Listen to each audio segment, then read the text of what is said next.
Now, we come here right at the start to an extremely important principle, which is the different points of view you get when you change your level of magnification. That is to say, you can look at something with a microscope and see it a certain way. You can look at it with the naked eye and see it in a certain way.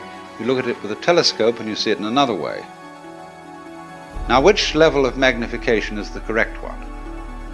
Well, obviously, they're all correct, but they're just different points of view. Greetings, welcome to the show. I'm going to get right to this. The point in this show today is the dogmas of science. And you might be asking yourself, what do I mean by the dogmas of science? And what I mean is the unwritten dogmas, questions, and ideas that academic science doesn't like to ponder into or publish. The very way that science hand waves any mention of their well-known dogmas in between each other is by labeling things as mysteries. So we end up with all these dead ends, with open-ended mysteries that is promised in their areas of science. And here to showcase this is Sabine.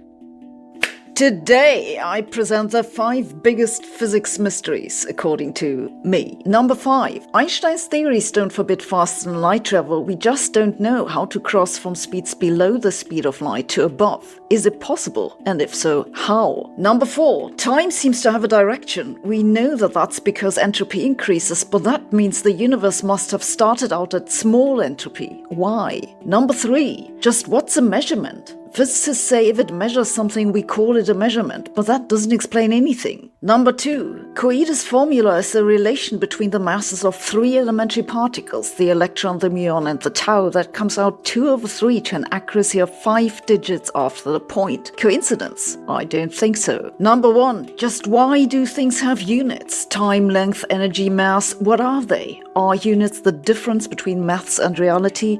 Does that make any sense? If you find out, let me know. Now, I'm really fond of Sabine's videos, and she gives great scientific knowledge and education. She's very professional. But I had to show you what I found when I was looking up this debunker of the electric universe. This is the way opposite end of the pole.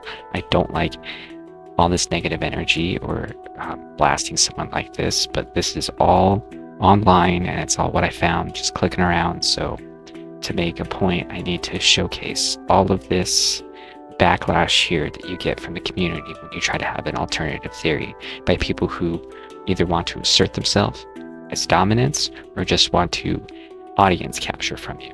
So here is the horrible example of unprofessional science. With the utmost respect that I am trying to give, here's the professor. This one is related to what we're talking about, so I wanted to get to the super chats a little early just because this is a good question. And I just looked up the image for this and got it ready. Can you ask Dr. Dave what he thinks of the rock paintings all over the world that look like duck heads? Any explanation? I also get that Dave's not an archaeologist. Yes. I don't know. I'm not aware of paintings of duck heads, but if they actually exist, I just pulled them up. This is what they're talking about. Oh, this stuff. Yeah. I mean, it's been a minute since I've delved into the whole folklore of the EU stuff. This is stuff I was debunking 1 or 2 years ago. Yeah. But I mean, okay, there's some drawings of stuff, and then Thunderbolt says, "Oh, it kind of looks like something that we're making up," and that's I don't even know what there is to discuss here. You know what I mean? Right. And things that vaguely look like things. It's like, yeah, you don't even know what the dates are. You're just finding rocks all over the planet. If they look, I mean, this is another thing that I was thinking about recently, and this is after I already became critical of this type of theory or hypothesis, whatever you want to call it. And is that out of how many rock cavings do you come across that don't look like this, that you just discard, and then you make you basically make your own sample size. So it's like, this is all the rock carvings we have, and they all look like this. But it's like, compared to what else? Like, you can make sure. I'm sure you can find any design, anything, and find like thousands of them all over the world. Yeah. And say, look, there's a giraffe. Somebody drew a giraffe in Saudi Arabia. Somebody also drew a giraffe in China.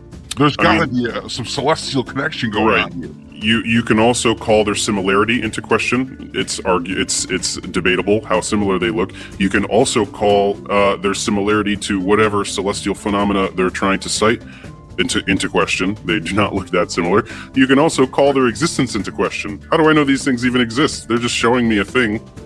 You know what I mean? This is not science that is published through the proper avenues. You know what I mean? Yeah. Like, I'm not seeing a picture of a cave etching. You're just showing me a drawing of what you are reporting to me is something that exists. I know that they're liars and con men, so I know I would go as far as to say, how do I even know that this is a thing that exists? Yeah, and so this is all based off the work of Velikovsky, if I'm not mistaken. Is that what this is?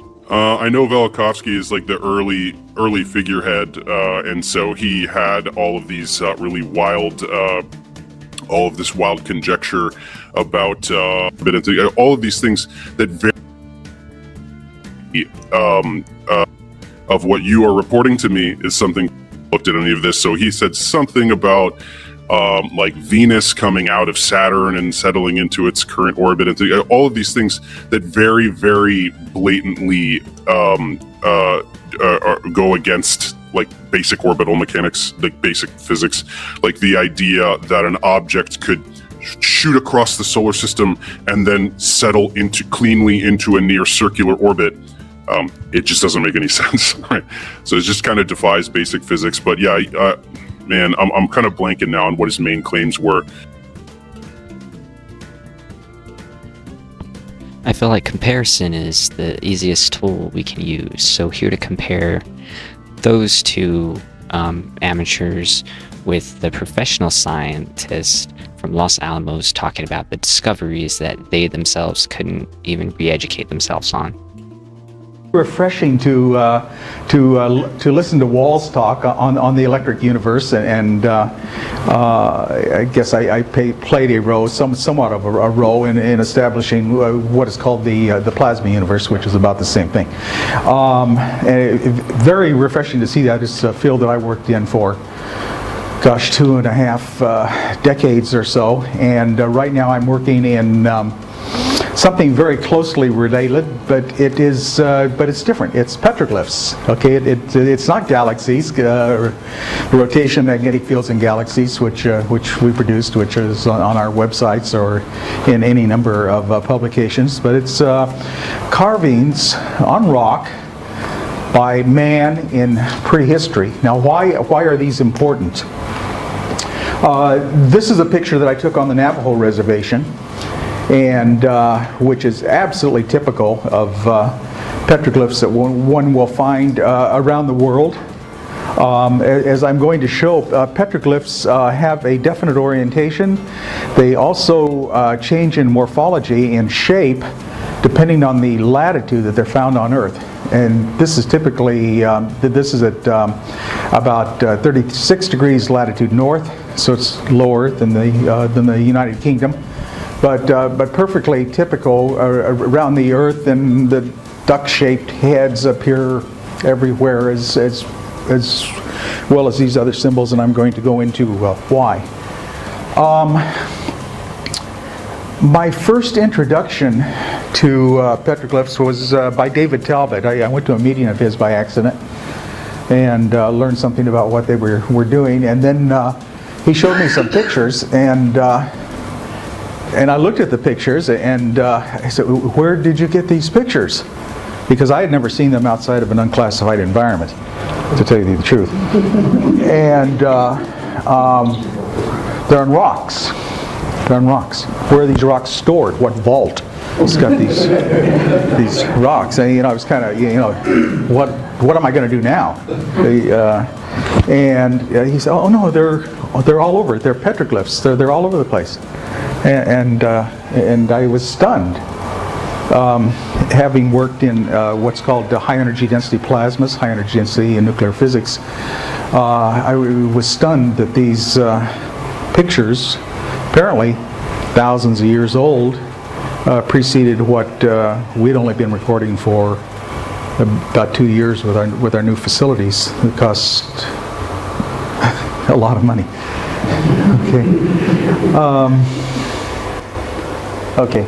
This is a typical So as you can see, when you're trying to do the arguments justice, it just turns into a show from the other side. So I apologize for going back and forth through these clips. But it's an example. It's a great one. Hey everyone, so some of you may remember my Electric Universe debunk that I released a couple months ago, which dismantled the Velikovskyan nonsense put forward by the Thunderbolts Project and a handful of other pseudoscientific YouTube channels. You may also remember the bizarre interaction that immediately followed when Ben Davidson of Suspicious Observers decided to send me physical threats by email completely unprompted. So I then had to make a video exposing him as nothing more than a lawyer who pretends to understand astrophysics in order to make money on the internet. Unbeknownst to me prior to these videos, there are a lot of people out there who have fallen for these alternative cosmology hoaxes and quite vocally defend them when provoked, which consists of regurgitating the rubbish spewed by their idols, blissfully unaware of the firmly established science they are contradicting. Beyond simply lashing out like toddlers who have been told Santa Claus isn't real, hundreds of these folks will reference one thing ad nauseum. That is the so-called Sapphire Project, which they view as a cutting-edge experiment that vindicates their worldview and is poised to revolutionize physics. So for those of you who are not familiar, what is the Sapphire Project? Let's go ahead and tell this sordid tale, starting from the beginning. In the 1970s, there was an electrical engineer. But once again, Thornhill and pals need their pretend science to point to, so now it's on to the Sapphire Project. In 2013, the project began with a quaint experiment. Childs and company did some business in a bell jar. It was claimed that plasma self-organized.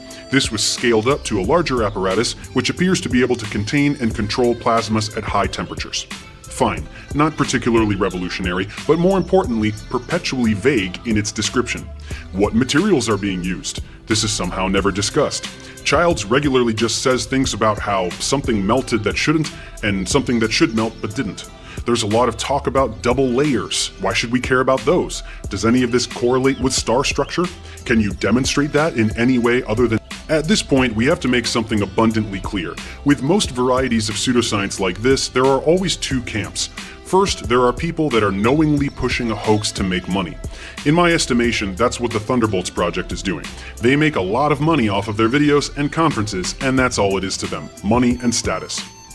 Then there are the people who believe they are doing real science, filtering out whatever doesn't fit their narrative along the way.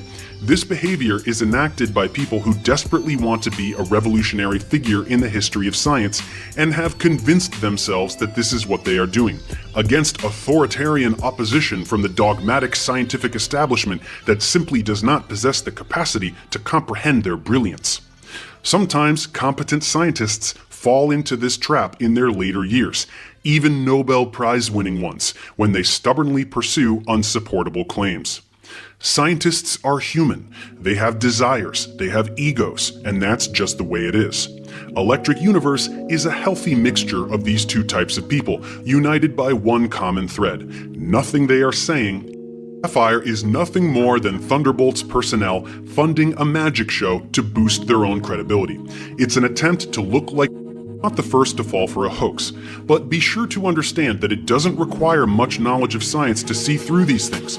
You just have to take the time and learn from credible sources, not self-proclaimed revolutionaries without qualifications.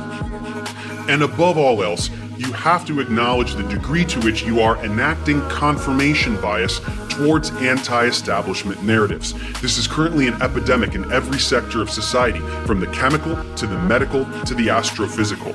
Don't be embarrassed, just recognize it and grow. Until next time. So, just for good measure, let's have a quick clarification of this professor's supposed credentials and goals. If you can start by telling us a little bit about this endeavor of yours. Yeah, so in 2014, I just had an idea to start a YouTube channel. I thought maybe I could get some passive income going or something. And I started just by uploading organic chemistry tutorials. So I had just previously been teaching organic chemistry at this trade university for about 4 years. So I had my OChem lectures kind of, nice and organized and worded just so.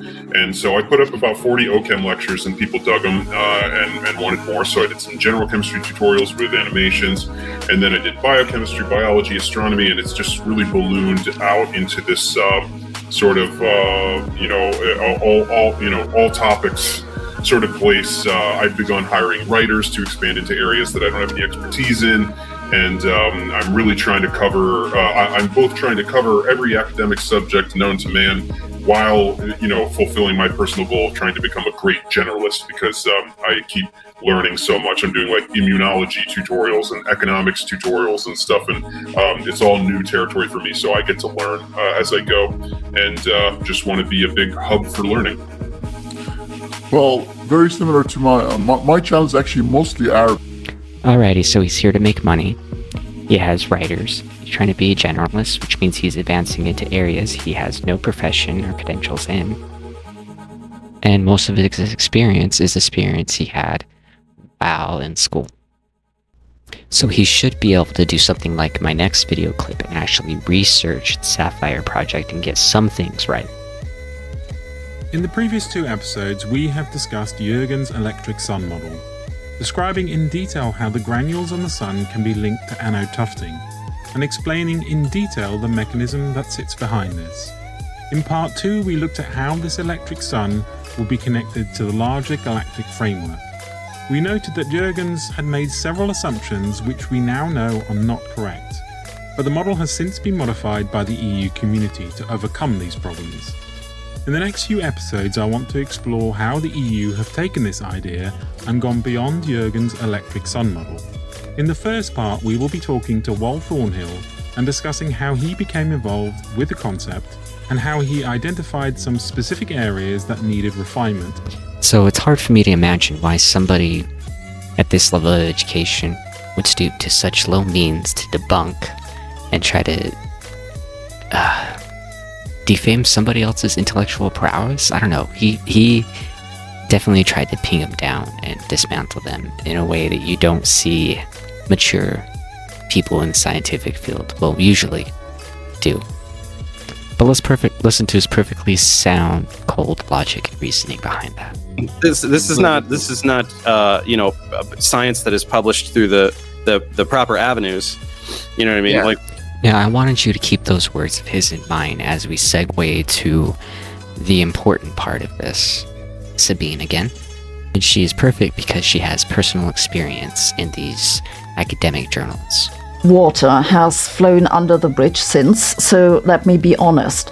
At this point, I'd figured out what you need to put into a grant proposal to get the money, and that's what I did. I applied for grants on research projects because it was a way to make money, not because I thought it would leave an impact in the history of science. It's not that what I did was somehow wrong. It was, and still is, totally state-of-the-art. I did what I said I'd do in the proposal. I did the calculation, I wrote the papers, I wrote my reports, and the reports were approved. Normal academic procedure. But I knew it was bullshit, just as most of the work in that area is currently bullshit, and just as most of academic research that your taxes pay for is almost certainly bullshit. The real problem I had, I think, is that I was bad at lying to myself. Of course, I tried to tell myself, and anyone who was willing to listen, that at least unofficially on the side, I do the research that I thought was worth my time, but that I couldn't get money for because it was too far off the mainstream. But that research never got done because I had to do the other stuff that I actually got paid for. Then COVID came, and it reminded me how short life really is. I pivoted, applied for funding on the research that I wanted to do, that I was rather afraid wouldn't get funded. It didn't get funded. And so here we are on YouTube, where I talk about why I love science and hate it at the same time. This sounds like a sad story, and in some sense it is, because it's the story of a young scientist whose dream died. And it's the story of an old scientist who thinks they could have made a difference if it hadn't been necessary to get past 5 reviewers who didn't share my interests, because that's what it comes down to eventually. It's not that they say there's something wrong with your proposal. It just doesn't excite them because it's not the main current interest. My problem has always been that I just didn't fit in. But there's a happy ending in that I found you, a community of people who share my interests. Well, more or less. Or why the heck have you not been watching my video on indefinite causal structures? It's been quite a change. So there it is. There's the hindrance to the progress of science, is that people don't want to change or have any alternative branching theories because it doesn't fit with the money making in the mainstream. Now, I'm sure our Professor D can understand that it's all about money, right? I mean, he's there to make money. You getting the picture yet? He can't even eat his pride enough to confess that the very pillars that he clings to are built on sand, are built on assumptions. And indeed, any real progress or discoveries are scavenged and labeled as restricted data as soon as they are arrived at. To drill this point more is Sabine. Physics can be dangerous. We're not always solving equations for X. Sometimes we solve them for oops. Oops. The world learned this the hard way with the development of the atomic bomb. Now NATO and several physicists too are saying that we need safety rules for quantum technologies because they can be dangerous. Really? Yes, really. And they do have a point. Earlier this year, NATO put forward a quantum technology strategy, according to which quantum technologies have potentially revolutionary and disruptive implications, which can degrade the alliance's ability to deter and defend. Quantum technologies are therefore an element of strategic competition. They say that NATO needs to become a quantum-ready alliance. One of the desirable outcomes, they say, is that allies have cooperated in the development of quantum technologies with a view to maintain NATO's technological edge and allies' abilities in the field. A few months later, New Scientist reported that multiple nations, including the UK, France and Canada, have suddenly introduced almost identical export restrictions on quantum computers that have more than 34 qubits. I'm sure this is a complete coincidence. This development upset some research. Now, I'm just going to use this next clip to remind you how angry he sounds and how he sounds like a cognito hazard to make you drop any hazardous information you may be looking up or looking into. Unbeknownst to me prior to these videos, there are a lot of people out there who have fallen for these alternative cosmology hoaxes and quite vocally defend them when provoked, which consists of regurgitating the rubbish spewed by their idols, blissfully unaware of the firmly established science they are contradicting. Again, here is a real established physicist talking about the science that it is supposedly contradicting. Some while now that something isn't quite right with our theory for the universe at large scales. There are various tensions, but it's remained somewhat unclear how serious this really is. A new study now pinned down the origin of the problem, and they found a noticeable, if not huge, deviation from Einstein's theories. Physicists describe the universe as a whole with a model called lambda CDM, where the lambda is dark energy and CDM stands for cold dark matter. That's invisible stuff which allegedly fills the universe and should not be confused with Sabine's sense of humor. Lambda CDM, which is also sometimes called the concordance model, depends on 6 parameters from which we calculate predictions for quantities that we can then measure. One of those is the Hubble constant. That's the rate at which the universe currently expands. Unfortunately, different measurements for the Hubble rate have resulted in different values. So there's simply no prediction from the lambda CDM model that fits all the observations. This problem is called the Hubble tension. There's a similar problem with another prediction that's for a quantity called sigma 8. Sounds like a student union, but it's a measure for how fast matter clumps in the universe. Sigma 8 has a similar problem as the Hubble constant. Different measurements have resulted in different values, so there is no prediction that fits all of of them. Physicists call it the sigma-8 tension, but since that's such a clunky name, it's made headlines under the title that the universe isn't clumpy enough, or that it has a distribution paradox, or that it's too thin. No matter what you think about the status of theory development, and let me assure you I fully understand if you're not excited about it, I just find it so amazing that we even have these measurements to talk about. I mean, when I was a student, cosmology was basically philosophy. Now we have data from like a dozen different measurements. Cosmic microwave background, quasars, supernovae, gravitational lenses. Too bad for philosophers, I guess. For this new study now, they looked at gravitational... Alrighty, so I got my list of scientific dogmas from this scientist here in his banned TED Talks. He talks a little bit about it.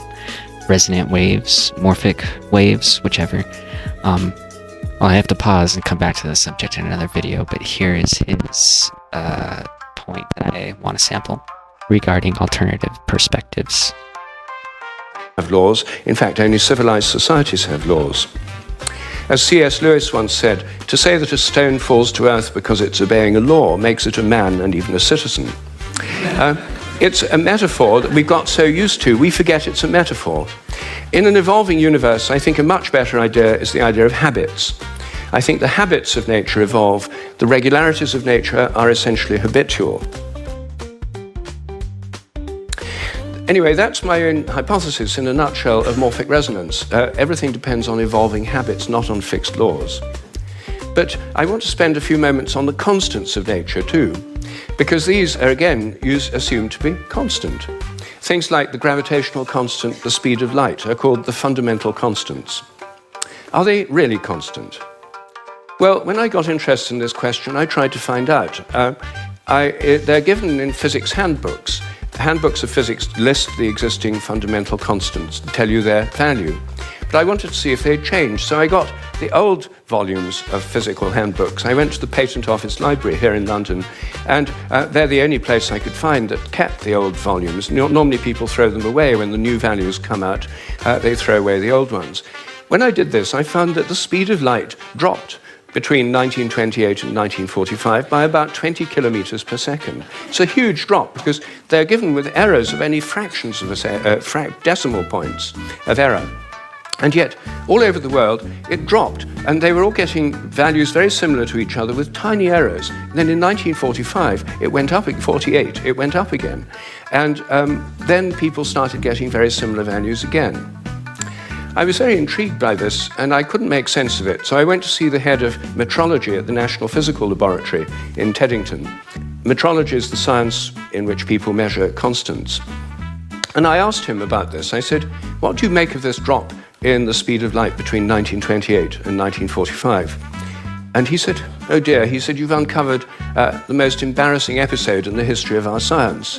So I said, well, could the speed of light have actually dropped? And that would have amazing implications if so. He said, no, of course it couldn't have actually dropped. It's a constant. So, well then how do you explain the fact everyone was finding it going much slower during that period? Is it because they were fudging their results to get what they thought other people should be getting, and the whole thing was just produced in the minds of physicists? We don't like to use the word fudge. I said, well, what do you prefer? He said, well, we prefer to call it intellectual phase locking.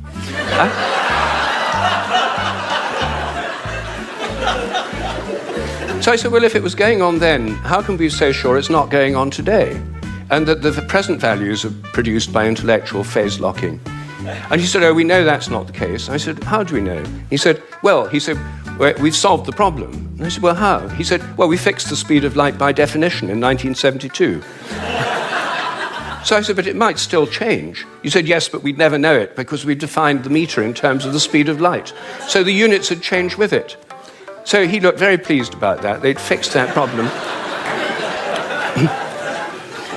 But I said, well, then what about big G? The gravitational constant, known in the trade as big G, is written with a capital G, Newton's universal gravitational constant. That's varied by more than 1.3% in recent years. And it seems to vary from place to place and from time to time. And he said, oh, well, those are just errors. And unfortunately, there are quite big errors with big G. So I said, well, what if it's really changing? I mean, perhaps it is really changing. And then I looked at how they do it. What happens is they measure it in different labs, they get different values on different days, and then they average them. And then other labs around the world do the same, and they come out usually with a rather different average. And then the International Committee on Metrology meets every 10 years or so and average the ones from labs around the world to come up with the value of big G. But what if G were actually fluctuating? What if it changed? There's already evidence, actually, that it changes throughout the day and throughout the year. What if the Earth, as it moves through the galactic environment, went through patches of dark matter or other environmental factors that could alter it? Maybe they all change together. What if these errors are going up together and down together? For more than 10 years, I've been trying to persuade metrologists to look at the raw data. In fact, I'm now trying to persuade them to put it online on the internet with the dates and the actual measurements and see if they're correlated, to see if they're all up at one time, all down at another. If so, they might be fluctuating together, and that would tell us something very, very interesting. But no one has done this. They haven't done it because G is a constant. There's no point looking for changes. You see, here's a very simple example of where a dogmatic assumption actually inhibits inquiry. I myself think that the constants may vary quite considerably, well, within narrow limits, but they may all be varying. And I think the day will come when scientific journals like Nature have a weekly report on the constants, like stock market reports in newspapers. You know, this week, big G was slightly up, the charge on the electron was down, the speed of light held steady, and so on. That's one area, just one area where I think thinking less dogmatically could open things up. One of the biggest areas is the All right, so now we have to rehash this last part because it's all what unfolded in front of me. And I take threats of physical violence very seriously. If someone's going to accuse someone of something, I think they better have more to back it up. Trust me, I think there's a payoff for listening to all this whininess and the comparison of the intervals. You may also remember the bizarre interaction that immediately followed when Ben Davidson of Suspicious Observers decided to send me physical threats by email completely unprompted. So I then had to make a video exposing him as nothing more than a lawyer who pretends to understand astrophysics in order to make money on the internet.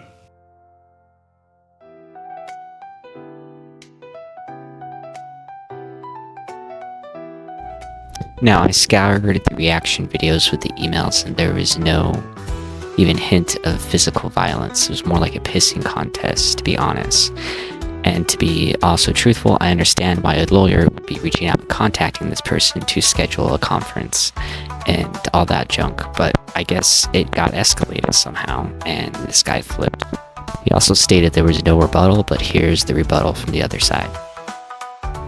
There is an extremely popular YouTube channel that recently put out a highly flawed hit piece about the electric universe. It's one of the names of the foundational plasma cosmology created by Birkeland, Alfvén, and Peratt.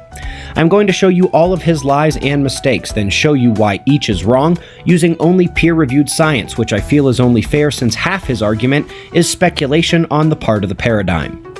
These are what he claims the electric universe says, and from now on, I'm just going to use the proper name, plasma cosmology, which by the way is his first mistake. These 4 items here are, in order from top to bottom, not what the plasma cosmology says, not what the plasma cosmology says, half correct, and mostly correct. So those top 2 fall under the not part of the plasma cosmology group. This is not at all what the plasma cosmology said, so he's falsely creating a negative perception off the bat. Now the second one is completely out of left field and I don't know where he got it from, but the first one is actually an understandable mistake. He thinks the argument is this, that there is no gravitation, and of course that is preposterous, and that is not what the plasma cosmology says at all. The core issue is that for decades, gravity was thought to be the end-all be-all, and it turns out that both magnetic fields and plasma turbulence are more important for the formation of the molecular cloud, for the distribution and collapse of the material into stars, for the gas feeding equations, and the predictions can be found in this published model, now almost 30 years old. The plasma formations Dave berates in his video are indeed from Peratt and were created in the Los Alamos National Lab shortly after his still classified nuclear work. The Saturn mythology stuff that has been added by some groups is not part of the cosmological paradigm one bit. It is an addendum of opinion, and it's not shared by most.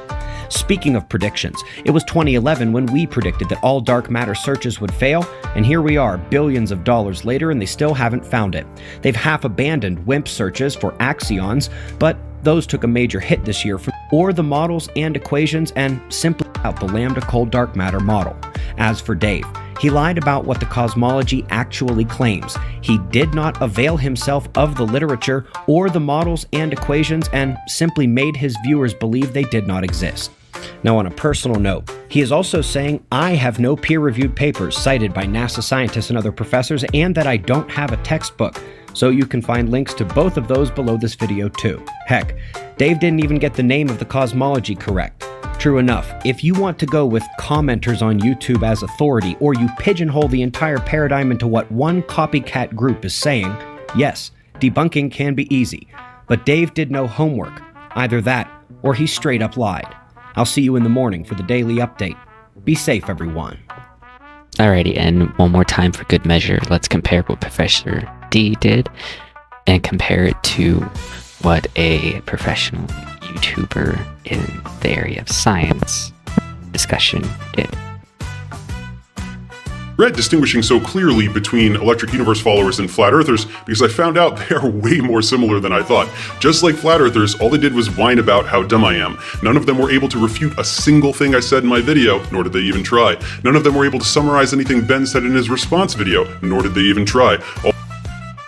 All they did was spout insults and paste a bunch of links to things they don't understand, which is the equivalent of saying, my dad can beat up your dad. This is because the majority of them are about as science illiterate as Flat Earthers. None of them are really interested in science, they just found a channel that serves up a narrative they enjoy, and they gobble it up without applying any critical thinking. This will be demonstrated quite clearly as I first explain precisely why Ben is not a real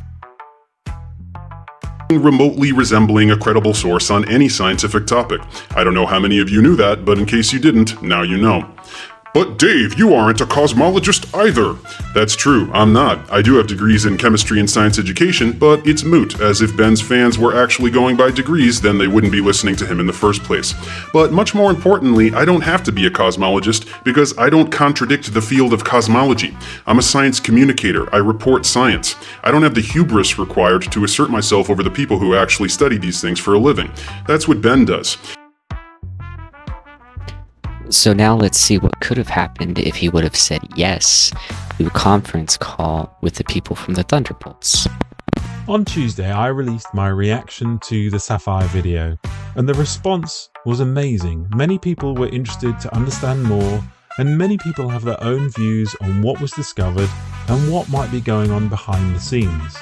The Sapphire team themselves even commented on my video, and they asked me if I would be interested in doing a conference call to go through some of my questions and misunderstandings from the video.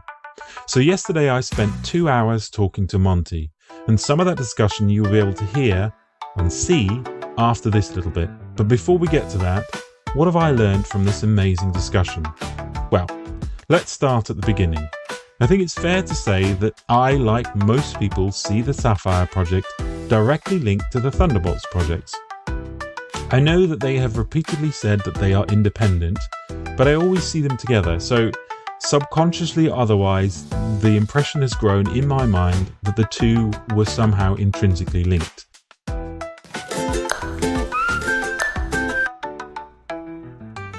Awesome. Did we all learn something? Good.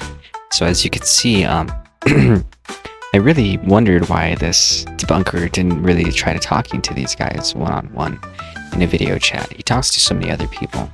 And so I've got to realize to myself, he wasn't trying to talk to them or achieve any kind of progress or synthesis or understanding in this theory. He was just trying to get the attention from debunking. You know, the guy's pretty good at all kinds of different other science stuff, and I think I've watched some of his other videos where he's not being as aggressive, but I kind of think the aggressiveness of the guys like this, because they're the ones that led me to Eric Weinstein and restricted data and all the other stuff I'm about to show you. Criticism capture is more dangerous than audience capture. Most people have occupations where they get criticized in private. To have it take place in public, as happens in media, is a different dynamic, especially in this era. I happen to think one's response to criticism is important and almost defining in this field. The game isn't just what you do, it's what you do after what you're doing gets defined by people who hate it. I've contemplated hypothetically ideal replies when getting ripped at scale. Some are cruel, some are nice, some are strategic, some are impulsive. In a way, they're almost all dishonest. Nearly everybody in this situation attempts to seem above the fray they're fighting, like the Wojak of the happy face in front of the rage tears. That's why you see so many public figures on the internet starting off with lol, when what they really mean is, in most instances, whatever you come up with is only marginally better than I know you are, but what am I? The basic theory is that people are more unhinged when addressing their criticisms, not their compliments. I call this the Streisand squeeze in a slightly different context. So the idea is that a low-value human becomes obsessed with you because what they get out of it is if you react to them, they want the attention and the portion of your audience that dislikes you to become their audience. And if you answer the criticism, like intellectually, you're fundamentally playing into a gambit. So you try not answering the criticism, and then it becomes, why won't he answer his critics? And then you're saying, well, are you applying this criticism uniformly? Are you... It's an absolutely diabolical situation. So the point that I find interesting is not, although it is, what is the motivation of the criticizer is interesting to me, but what is the response of the criticized is much more interesting to me. What are the options? I'm actually just interested. What do you see as the options that are possible? Because I can't, this is a problem that I can't solve. I understand. I think there's a great point that Ethan makes where he says that the unraveling usually starts as a rebuttal to some criticism, not the embrace of some inspired followers. Say more about that. The impact of criticism isn't the impact. Yes, people fear the professional, social, and financial consequences of reputation harm, but often in media, that's not what kills you. Instead, it's your own unforced errors in response to the criticism. Some people change their messaging to avoid the blowback, like a wide receiver shying from necessary contact over the middle. Some disagreeable personalities get their backs up and overcorrect. Their content starts to match the fevered pitch of their most aggressive detractors. They almost mirror the derangement regarding criticism itself as a positive indicator. So I think we've all seen over the last 5 years, people lean into almost being a meme of a meme, being a caricature of themselves. And you know, I know that you had I think you were disheartened by what you didn't see your audience do for you when some criticism came for the portal. There wasn't criticism. I can handle criticism. You'll notice that I have a very strong civility issue. I have an anti-stalker, anti-troll policy. For example, I just don't do this. I don't like getting energy from hurting people. I just did this Terrence Howard thing with Joe Rogan. And I told Joe, I will not go on a show as a debunker. I texted you and said how impressed I was with your patience. It's not just patience. Terrence has a couple things that are really worthwhile. And that... but still, interpersonal... Wait. It entitles me to say, a lot of what you're doing is just very, very low quality. But this thing that you're doing over here, I'll vouch for. I'll put my name behind that. That's really clever and really good. If I can't find one jewel, one gem, one positive thing to say, it's for somebody else. And part of this is I'm trying to indicate this is what criticism actually is. I'm modeling what criticism. I wasn't weak. I didn't shy away from what I considered to be the sort of uninformed or pseudoscientific or historically inaccurate stuff in that. But I also had no desire to hurt Terrence. And in fact, I wanted to elevate him and help him. Not to make him feel silly or... You know, there's a time to hurt somebody. And Terrence hadn't done anything. You know, he's confused about things and he knows that he has something and he doesn't know where it comes from and all that kind of stuff. And then to hear some giant portion of the internet say, oh my God, you know, this is the way, this is the genius. And another portion say this guy is an idiot and has nothing. Neither of these things are true. to get back to your point about criticism capture, I can't solve this problem because the critics are mostly stalkers. I'll answer a critic.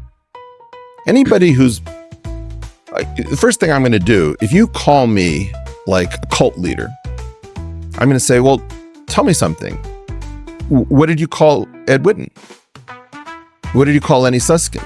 Because that's a cult. You want to talk about a cult? I mean, that's a serious cult. There's no way that you can say, well, you know, this tiny cult down the street, you know, has a problem with. So, well, did you check out the Catholic Church? Well, no, we're not doing that. That's a religion. Oh, okay, I understand. So you're going to go after small fry.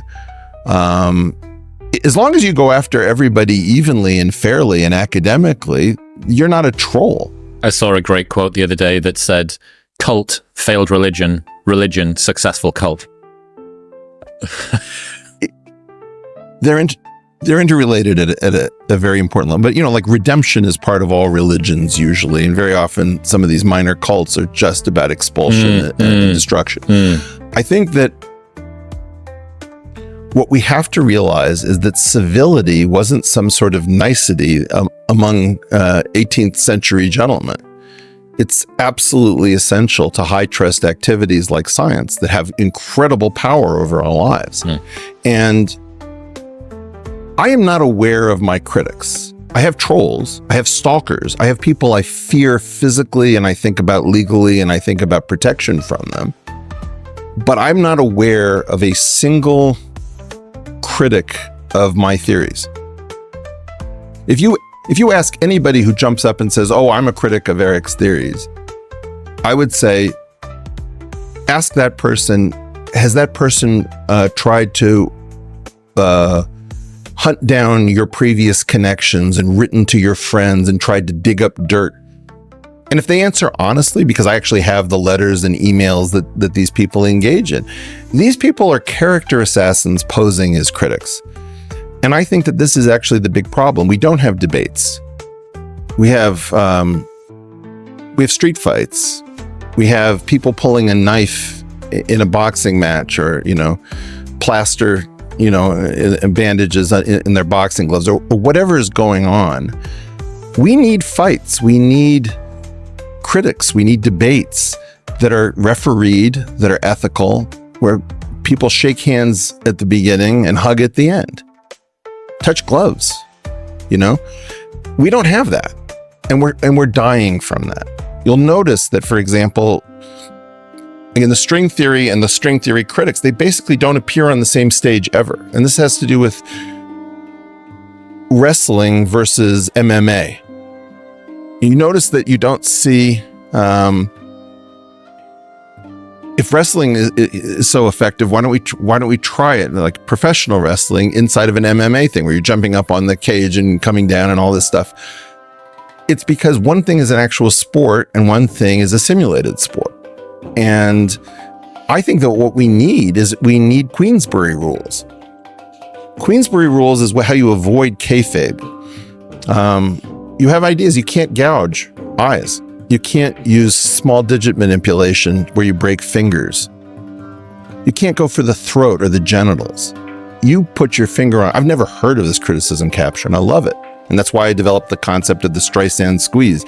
Either you allow us to whittle away at you, or you respond to us, you boost us, and you become part of the trap. You know, if you ever watch like David Attenborough naturalism, you'll see pack animals, whether it's orcas or hyenas, doesn't matter. They do this thing where they nip at their target. And then there's this weird voiceover, which I don't understand at all, which says, you know, the hyenas are trying to trick the animal into expending its energy to fend off these nips. The nips don't actually do much damage, but they do exhaust the animal, so it won't be able to fight later. Say, okay, so imagine that you don't respond to the nips. Do you live? No, you... Then the hyenas become emboldened. And then you die a different way. So my point is that evolution would certainly have figured out not to respond to the nips if that was a winning strategy. Everybody's concerned about their social status. Isn't it interesting that everybody pretends that they aren't? I am. Of course I'm concerned about my social status because it's my ability to walk into a department and talk to a colleague. I think what we're going to do is we're going to solve this problem, because to not solve this problem is to effectively dead end our most important scientific endeavors, to say nothing of other forms of criticism. But just in science, well, right now the critics don't exist. The stalkers are everywhere, and the lengths to which the stalkers will go, particularly in my case, PhD level stalkers, people who write to my wife's thesis advisor. You're talking about a level of insanity that I think these people are emboldened because what they do in the shadows just isn't known. Can you see my Kitty's playpen pink fluffy version of your terrorism capture? Sure. Can you see the line that I would draw between that and the idea that you have of an accuracy budget and how one could become perverted by the other? Oh, sure. Look. Alrighty, so that was my best explanation to the blocks to progress and the corruptions of science and money, power. And even though I don't completely believe in the flat earthers, I really prefer their attitudes and line of questioning compared to this Professor Dave. Professor Dave, if you're watching, thank you for stumping me into Eric Weinstein. And honestly, all I can say is people who are tricked into giving up these trains of thought easily by people like this kind of deserve to be misled. For all you other people out there seeking the truth, doing alternative or self-educating research, I hope you all stay safe and stay gold. You can also call their existence into question. How do I know these things even exist? They're just showing me a thing. That's you know what I mean? This is not science that is published through the proper avenues. You know what I mean? Yeah. Like, I'm not seeing a picture of a cave etching. You're just showing me a drawing of what you are reporting to me is something that exists. I know that they're liars and con men, so I know I would go as far as to say, how do I even know that this is a thing that exists? Yeah, and so this... Have you ever wondered? In 100 years, in 2124, we will all be buried with our relatives and friends. Strangers will live in our homes, which we fought so hard to build, and they will own everything we have today. All our properties will be unknown, which have not yet been born, including that car you spent a fortune on. It will probably be scrapped. I guess it will be in the hands of an unknown collector. Our descendants will hardly know who we were, nor will they remember us. How many of us know our grandfather's father? We won't even be memories. Maybe if one day we stopped to analyze these questions, we would understand how ignorant and weak the dream of obtaining everything was. If only we could think, certainly our approaches, our thoughts would change.